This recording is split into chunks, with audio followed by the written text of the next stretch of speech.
Good Lord, why do its eyes look like that? I took a trip to another favorite haunt of mine, the Factory Antique Mall, located in Verona, Virginia. It is one of the, if not the largest antique mall, and it's filled with nightmare fuel and mannequins that if you turn around too quickly, you think they're an actual person for 2 seconds.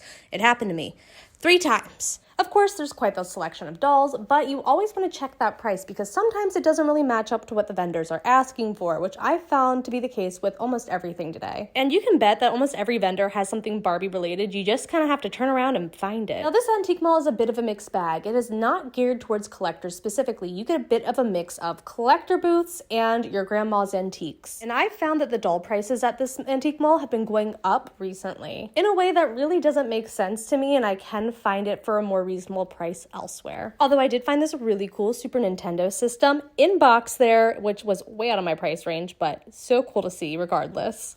I was also tempted to get this Barbie magazine, but honestly, I'm not feeling very patriotic right now, so I put it back. And I did find 2 dolls that I am actively hunting for, but again, they were out of my price range. It is the Dream Glow Barbie and the Perfume Pretty Dolls, and they were both over $100. I think one of them was $200, and that is just not what I'm willing to pay on that. So I did end up leaving them behind, tragically. Of course, there's some other lovely dolls that just weren't in the best condition, so I left them there. And oh look, more nightmare fuel. Tell me that's not horrifying. There's also a vendor there who sells plants, which I absolutely love and love seeing what they have. And I ended up walking away today with some elderberry infused honey. Of course, I grabbed a plant. This is a variegated Burle Marx philodendron, and so lovely. I got these 2 vintage Barbie advertisements, one from 1972 and one from 1969, and these just give me great ideas on what I want to hunt for if they're vintage Barbies and what existed at the time, because sometimes you just can't find things online. I also found these doll collector magazines, which are so cool. One is from 2002, one's from 2003, and one's from 1998. And they've got everything, possibly haunted dolls, doll lines you may never have heard of before, and of course the classics you know and love. I thought this would be cool to look at to see if there's any doll lines I want to look into and see if about collecting them. And I might start collecting them out in Alexander. There's a couple ones that I'm like, ooh,